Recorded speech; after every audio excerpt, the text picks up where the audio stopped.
নমস্কাৰ মই মজিদ বন্ধুসকল পলকতা চামক আজি 9টা গুৰুত্বপূৰ্ণ খবৰ। প্ৰথমটো খবৰ, সকলো মিয়াৰ ৰেচন কাৰ্ড শীঘ্ৰেই বাতিল কৰক। মিয়াই যদি MBBS ডিগ্ৰী লৈছে সেয়াও বাতিল কৰক ভাৰত চৰকাৰে। সত্ৰৰ ভূমি দখল কৰা বাংলাদেশী মিয়াক জেলত ভৰাব লাগে। বাংলাদেশী মিয়াৰ বিৰুদ্ধে সৰব হয় এই ডাঙৰ মন্তব্য হিন্দুত্ববাদী নেতা প্ৰবীণ ভাই টুগাৰিয়াৰ। সকলো মিয়াৰ ৰেচন কাৰ্ড শীঘ্ৰেই বাতিল কৰক। মিয়াই যদি MBBS ডিগ্ৰী লৈছে সেয়াও বাতিল কৰক ভাৰত চৰকাৰে। সত্ৰৰ ভূমি দখল কৰা বাংলাদেশী মিয়াক জেলত ভৰাব লাগে। যি স্থানতে মিয়াই ঠিকা লৈছে সকলো বাতিল কৰি দিব লাগে। বাংলাদেশী মিয়াৰ বিৰুদ্ধে আক্ৰমণাত্মক ৰূপত হিন্দুত্ববাদী নেতা ডাক্তৰ প্ৰবীণ ভাই টুগাৰিয়া আৰু লগতে আগন্তুক দুমাহৰ ভিতৰতে সকলো মিয়াক খেদিব পৰা যাব বুলি মন্তব্য কৰে হিন্দুত্ববাদী নেতাগৰাকীয়ে। আৰু অসমৰ পৰা মিয়া খেদিবলৈ একশ্যন প্লেন দিব প্ৰবীণ ভাই টুগাৰিয়াই। তেওঁ এই সন্দৰ্ভত কয় যে মিয়াক চিনাক্ত কৰিবলৈ কোনো ধৰণৰ নথিপত্ৰ নালাগে, টেষ্ট পৰীক্ষা কৰিয়েই চিনাক্ত কৰা হ'ব বাংলাদেশী মিয়াক। বজালীৰ এক কাৰ্যসূচীত এই ডাঙৰ মন্তব্য হিন্দুত্ববাদী নেতা প্ৰবীণ ভাই টুগাৰিয়াৰ। পৰৱৰ্তী খবৰ, গ্ৰেপ্তাৰ হ'ব নেকি মুখ্যমন্ত্ৰী হিমন্ত বিশ্ব শৰ্মা। মুখ্যমন্ত্ৰী হিমন্ত বিশ্ব শৰ্মাৰ বিৰুদ্ধে দিল্লীত এজাহাৰ দাখিল। মুখ্যমন্ত্ৰীগৰাকীৰ বিৰুদ্ধে সাম্প্ৰদায়িক ভাষণ দিয়াৰ অভিযোগ। এই সন্দৰ্ভত লেখক তথা সমাজকৰ্মী হৰ্ষ মান্দাৰে দাখিল কৰিছে FIR। মুখ্যমন্ত্ৰী হিমন্ত বিশ্ব শৰ্মাৰ বিৰুদ্ধে দিল্লীত এজাহাৰ দাখিল। মুখ্যমন্ত্ৰীগৰাকীৰ বিৰুদ্ধে ঘৃণামূলক ভাষণ দিয়াৰ অভিযোগ। লেখক তথা সমাজকৰ্মী হৰ্ষ মান্দাৰে দাখিল কৰিছে এজাহাৰ বা FIR। তিনিচুকীয়াত মিয়াৰ বিৰুদ্ধে মুখ্যমন্ত্ৰীয়ে মন্তব্য কৰাৰ অভিযোগ আৰু এই সন্দৰ্ভত দিল্লীৰ হৌজ খাজ থানাত দাখিল কৰা হৈছে এজাহাৰ। উল্লেখযোগ্য যে মিয়াক কষ্ট দিম বুলি মন্তব্য কৰিছিল হিমন্ত বিশ্ব শৰ্মাই আৰু মুখ্যমন্ত্ৰীৰ এই মন্তব্যৰ পিছতে ৰাজ্যজুৰি সৃষ্টি হৈছিল বিতৰ্কৰ। আৰু এই সন্দৰ্ভত অৱশেষত মুখ্যমন্ত্ৰী হিমন্ত বিশ্ব শৰ্মাৰ বিৰুদ্ধে দিল্লীত দাখিল কৰা হৈছে এজাহাৰ। আৰু এতিয়া প্ৰশ্ন হৈছে গ্ৰেপ্তাৰ হ'ব নেকি মুখ্যমন্ত্ৰী হিমন্ত বিশ্ব শৰ্মা।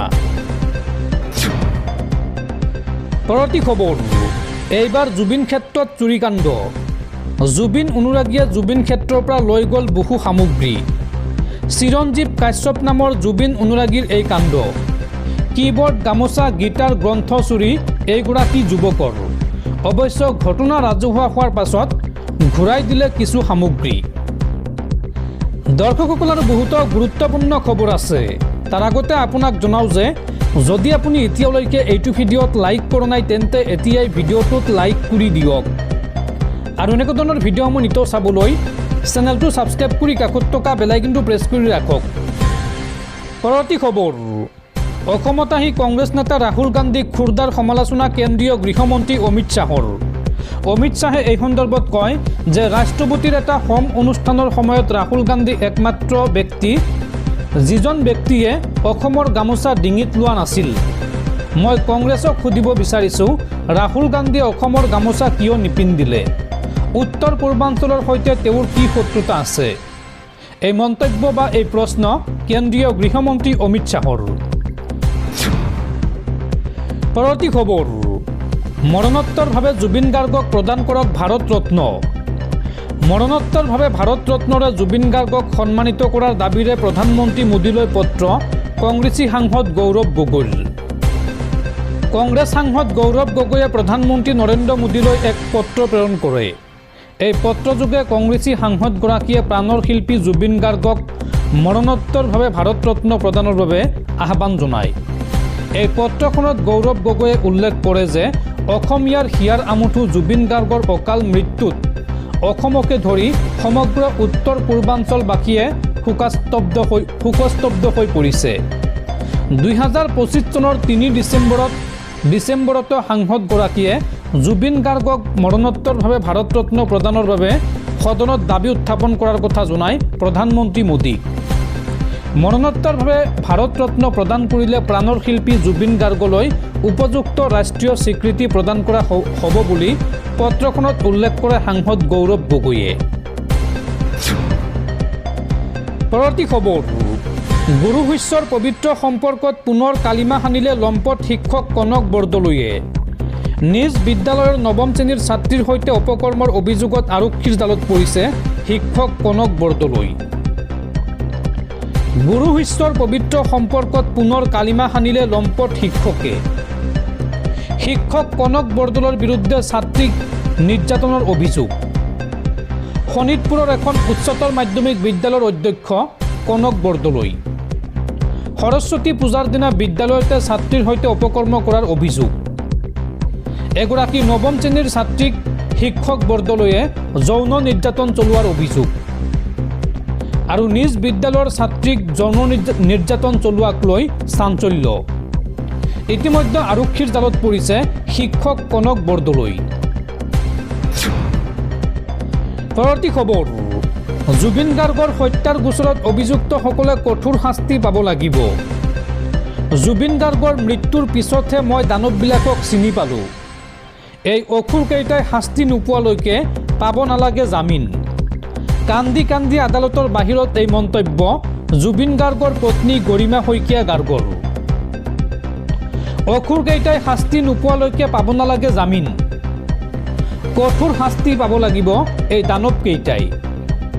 কান্দি কান্দি আদালতৰ বাহিৰত এই মন্তব্য জুবিন গাৰ্গৰ পত্নী গৰিমা শইকীয়া গাৰ্গৰ। গৰিমা শইকীয়া লগতে এই সন্দৰ্ভত কয় যে জুবিনে সকলোকে নিজৰ পৰিয়াল বুলি মোক কাষ চপাই দিছিল। জুবিনৰ মৃত্যুৰ পিছতহে মই দানৱবিলাকক চিনি পালোঁ। পৰিয়ালৰ মানুহ বুলি ভবাটোৱে আমাৰ আটাইতকৈ ডাঙৰ ভুল আছিল। মোৰ শক্তি আৰু সাহস হৈছে অসমৰ জনতা। জুবিনক ন্যায় দিব অসমৰ জনতাই। অসুৰকেইটাই শাস্তি নোপোৱালৈকে পাব নালাগে জামিন। এই মন্তব্য জুবিন গাৰ্গৰ পত্নী গৰিমা শইকীয়া গাৰ্গৰ। পৰৱৰ্তী খবৰ, গৌৰৱ গগৈক মুখ্যমন্ত্ৰী পতাৰ বাবে ব্যাপক প্ৰস্তুতি ৰাজ্যৰ মিয়া মুছলমানৰ। ৰাজ্যৰ মিয়া প্ৰধান অঞ্চলত নায়ক হৈছে গৌৰৱ গগৈ আৰু খলনায়ক হৈছে হিমন্ত বিশ্ব শৰ্মা। অসমৰ ৰাজনীতিত ভোটাৰৰ মনোভাৱত স্পষ্ট বিভাজনৰ ছবি। মিয়া প্ৰধান অঞ্চলত ব্যাপক জনপ্ৰিয়তা লাভ কৰিছে অসম প্ৰদেশ কংগ্ৰেছৰ সভাপতি তথা কংগ্ৰেছৰ সাংসদ গৌৰৱ গগৈয়ে।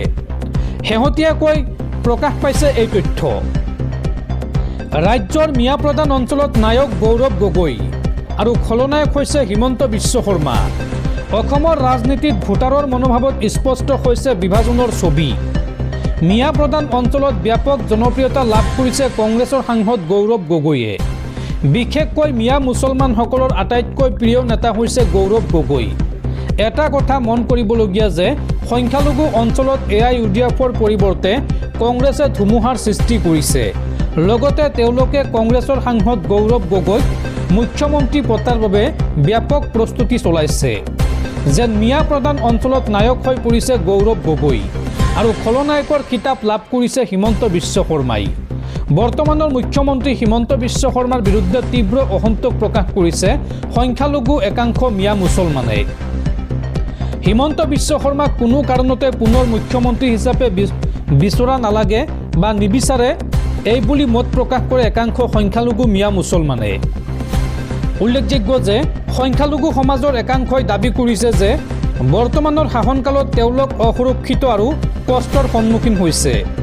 সেয়েহে হিমন্ত বিশ্ব শৰ্মাক কোনো কাৰণতে পুনৰ মুখ্যমন্ত্ৰী হিচাপে নিবিচাৰে তেওঁলোকে।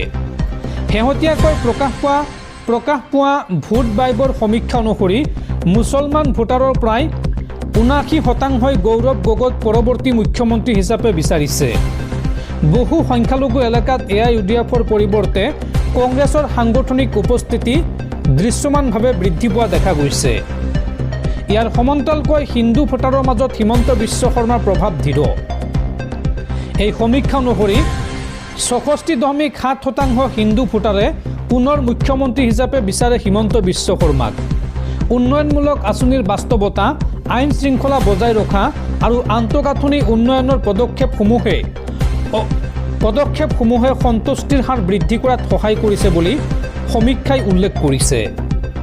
আৰু ৰাজ্যৰ মুঠ ভোটাৰৰ ৫৮%তকৈ অধিক ভোটাৰে বৰ্তমানৰ চৰকাৰৰ কাৰ্যকলাপত সন্তুষ্টি প্ৰকাশ কৰিছে। সংখ্যালঘু ভোটাৰৰ মাজত যদিও গৌৰৱ গগৈৰ জনপ্ৰিয়তা উচ্চ, তথাপিও এই সমীক্ষাই স্পষ্ট কৰিছে যে অসমত ভোটাৰৰ সিদ্ধান্ত একমুখী নহয়। সামাজিক আস্থা, প্ৰতিনিধিত্বৰ অনুভূতি আৰু উন্নয়নৰ অভিজ্ঞতা, এই তিনিটা কাৰকেই ভোটাৰৰ পচন্দ নিৰ্ধাৰণত গুৰুত্বপূৰ্ণ ভূমিকা লয়। পৰৱৰ্তী খবৰ, জুবিন গাৰ্গৰ হত্যাৰ গোচৰৰ পৰা ৰেহাই বিচাৰিছে সিদ্ধাৰ্থ শৰ্মাই। ৰেহাইৰ বাবে অধিবক্তাৰ জৰিয়তে আদালতত আবেদন। সিদ্ধাৰ্থৰ অধিবক্তাই আদালতত দাখিল কৰিছে আবেদন আৰু ছিংগাপুৰৰ তথ্য বিচাৰিও আদালতত আবেদন দাখিল কৰা হৈছে। লগতে সিদ্ধাৰ্থৰ বিৰুদ্ধে থকা গোচৰৰ নথি বিচাৰিছে সিদ্ধাৰ্থৰ অধিবক্তাই। আজি এই সন্দৰ্ভত নতুনকৈ 3খন আবেদন দাখিল কৰে সিদ্ধাৰ্থৰ অধিবক্তাই আৰু এই গোচৰৰ পৰৱৰ্তী শুনানি হ'ব 13 ফেব্ৰুৱাৰীত। পৰৱৰ্তী খবৰ, তথ্য জনাৰ অধিকাৰ আইনত হাতুৰি। আইনখন পুনৰ বিবেচনা কৰাৰ প্ৰস্তাৱ অৰ্থনৈতিক জৰীপৰ। শেহতীয়াকৈ সংসদত দাখিল কৰা 2025-26 বৰ্ষৰ অৰ্থনৈতিক জৰীপত তথ্য জনাৰ অধিকাৰ আইন চমুকৈ RTI আইনখনৰ প্ৰাসংগিকতা আৰু ইয়াৰ ব্যৱহাৰিক দিশসমূহ পুনৰীক্ষণ কৰাৰ প্ৰস্তাৱ দিয়া হৈছে। জৰীপৰ প্ৰতিবেদনত উল্লেখ কৰা হৈছে যে এই আইনখন চৰকাৰী কাম কাজত স্বচ্ছতা আৰু জবাবদিহিতা সুনিশ্চিত কৰিবলৈ প্ৰণয়ন কৰা হৈছিল যদিও ইয়াৰ মূল উদ্দেশ্য বৰ্তমান কিছু বিচলিত হোৱা যেন পৰিলক্ষিত হৈছে। বিশেষকৈ এই আইনখন কেতিয়াও কোনো ব্যক্তিৰ অহেতুক বা বৃথা কৌতূহল নিবাৰণৰ আহিলা হিচাপে ব্যৱহাৰ কৰিবলৈ তৈয়াৰ কৰা হোৱা নাছিল বুলিও জৰীপত স্পষ্ট কৰি দিয়া হৈছে। অৰ্থনৈতিক জৰীপৰ মতে বহু সময়ত জনস্বাৰ্থৰ সৈতে কোনো সম্পৰ্ক নথকা তথ্য বিচাৰি আবেদন কৰাৰ ফলত চৰকাৰী বিভাগসমূহৰ ওপৰত অহেতুক কামৰ বোজা বৃদ্ধি পাইছে, যিয়ে প্ৰশাসনিক দক্ষতাত নেতিবাচক প্ৰভাৱ পেলাইছে। সেয়েহে চৰকাৰী সম্পদ আৰু সময়ৰ সঠিক ব্যৱহাৰ সুনিশ্চিত কৰিবলৈ আইনখনৰ নীতি নিৰ্দেশনাসমূহ পুনৰ বিচাৰ কৰি চোৱাৰ প্ৰয়োজনীয়তা আছে। জৰীপখনত এইবুলি গুৰুত্ব আৰোপ কৰা হৈছে যে তথ্য জনাৰ অধিকাৰ আৰু প্ৰশাসনৰ সুচাৰু পৰিচালনাৰ মাজত এক সুস্থ ভাৰসাম্য থকাটো দেশৰ সামগ্ৰিক বিকাশৰ বাবে অত্যন্ত জৰুৰী।